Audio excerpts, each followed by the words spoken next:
नमस्कार स्टूडेंट्स। आज के अध्ययन सत्र में हम अध्ययन करेंगे ब्लेंडिंग के बारे में। ब्लेंडिंग यानी सम्मिश्रण, मिक्स करना।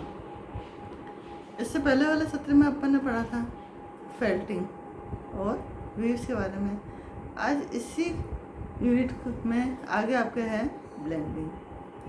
ब्लेंडिंग का मतलब होता है दो या दो से अधिक फाइबर को मिक्स करना। दो टर्म्स होती हैं बच्चों, ब्लेंडिंग और मिक्सचर। दोनों को सामान्यतः एक ही माना जाता है, लेकिन तकनीकी रूप से देखा जाए तो दोनों में बहुत अंतर है। ब्लेंडिंग का मतलब होता है दो फाइबर्स को मिक्स करना, और ये दो फाइबर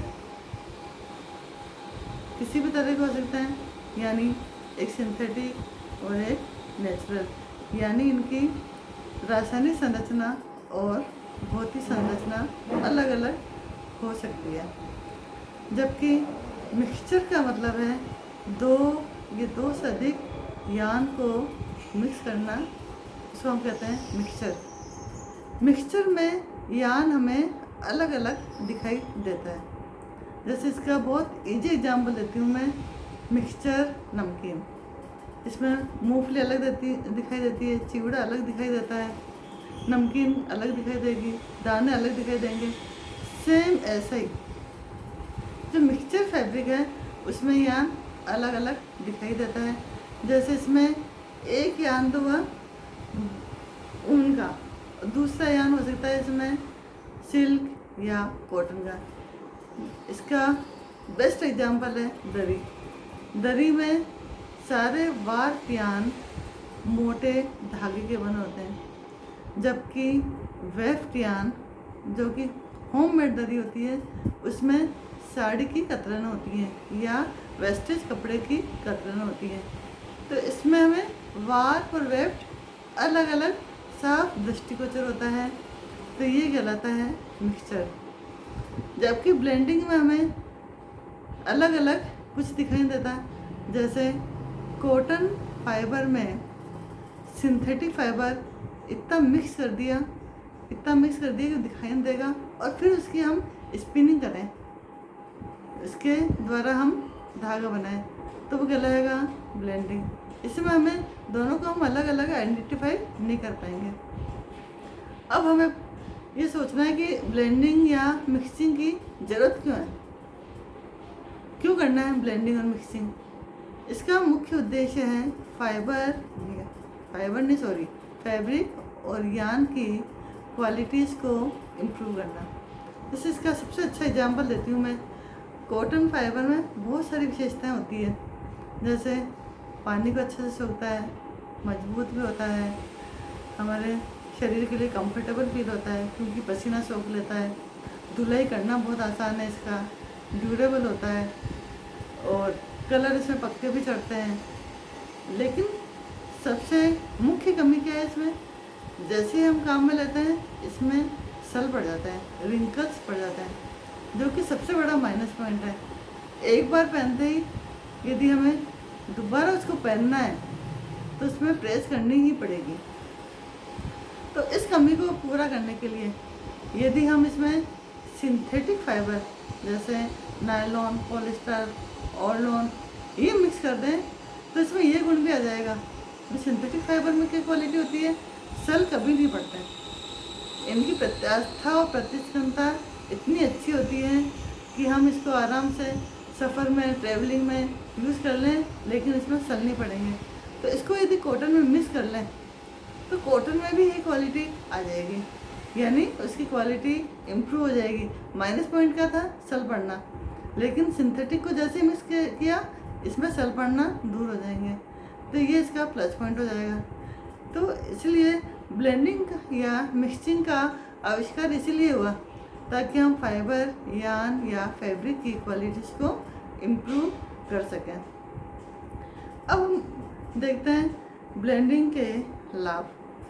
इस तरह के फैब्रिक बहुत बड़ी संख्या में हमें वांछित सुविधाएं प्रदान करते हैं, जैसे अवशोषण क्षमता बढ़ जाती है, सल्फर प्रतिरोधक क्षमता बढ़ती है, मजबूती बढ़ जाती है, प्रत्यास्थता बढ़ जाती है, प्रतिस्पंदनता बढ़ जाती है, रंग के प्रति आकर्षण बढ़ जाता है और फैब्रिक की इस वजह से उपयोगिता पहले की अपेक्षा बढ़ जाती है।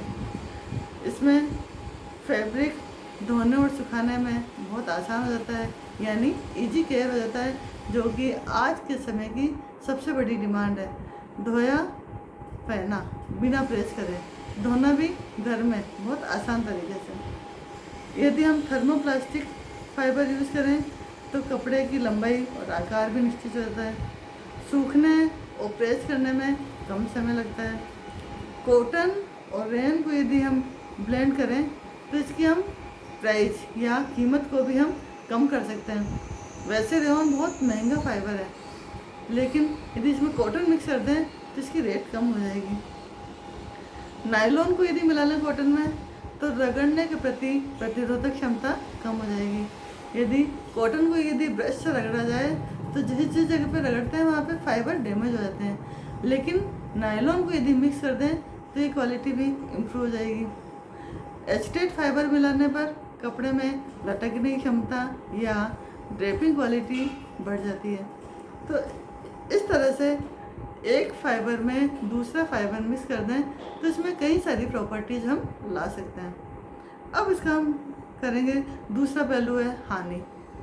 लाभ के साथ साथ हानियाँ भी बहुत इसमें, जैसे सबसे पहला है मैन्युफैक्चरर के लिए एक समान यान बनाना बहुत कठिन कार्य होता है, क्योंकि दोनों फाइबर की लंबाई, पानी को सोखने की क्षमता, संरचना, रासायनिक गुण सब अलग अलग होते हैं।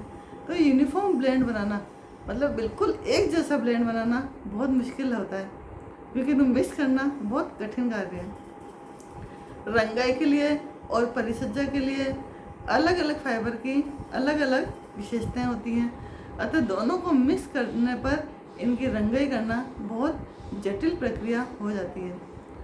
और अलग अलग प्रकार के लंबाई से यान को मिलाने में छोटा यान कपड़े में से बार बार बाहर निकलता है, जिसे हम कहते हैं स्टेपल यान। स्टेपल यान और फिलामेंट यान मिक्स कर दिया तो स्टेपल यान के जो सिरे होते हैं वो कपड़े की सतह पर बाहर निकलते हैं, रोएं बनाते हैं, जिसको हम कहते हैं पिल्स, जिससे कपड़ा देखने में सुंदर नहीं लगता। ऐसे ही इन फैब्रिक्स की केयर करना बहुत कठिन कार्य हो जाता है। इनके लिए कई बार हमें एक्स्ट्रा केयर की आवश्यकता होती है। यदि उचित अनुपात में ब्लेंड नहीं किया जाए तो ये हमारे लिए हैजार्डस होते हैं। स्किन के लिए दिक्कत हो सकती है, जैसे कॉटन फाइबर मिला है हमने 30% और 70% इसमें सिंथेटिक फाइबर मिला दिया, तो इसमें पसीने को सोखने की क्षमता लगभग ख़त्म ही हो जाएगी, तो ये हमारे स्किन के लिए अच्छा नहीं रहेगा। इसलिए जब भी ब्लेंडिंग और मिक्सिंग करें तो दोनों के अनुपात का भी विशेष ध्यान रखना चाहिए। ब्लेंडिंग और मिक्सिंग के लिए निम्नलिखित अनुपात हम ज़्यादा प्रेफर करते हैं, जैसे थर्मोप्लास्टिक प्लस सेलुलोज। इससे बनता है ऑर्लॉन और रेयॉन। थर्मोप्लास्टिक प्लस थर्मोप्लास्टिक यानी ऑर्लॉन प्लस नायलॉन, या नॉन थर्मोप्लास्टिक प्लस थर्मोप्लास्टिक, जैसे लिनन और टेरिलिन। थर्मोप्लास्टिक से मतलब है जो फाइबर आग के संपर्क में आकर पिघल जाता है, मेल्ट हो जाता है, प्लास्टिक जैसा बिहेव करता है, उसे हम कहते हैं थर्मोप्लास्टिक। अधिकांश जितने भी सिंथेटिक फाइबर्स हैं वो सब थर्मोप्लास्टिक ही होते हैं। तो ये कॉम्बिनेशन बेस्ट कॉम्बिनेशन है, थर्मोप्लास्टिक प्लस सेलुलोज या थर्मोप्लास्टिक प्लस थर्मोप्लास्टिक या नॉन थर्मोप्लास्टिक प्लस थर्मोप्लास्टिक। ये आपका कंप्लीट होता है। धन्यवाद।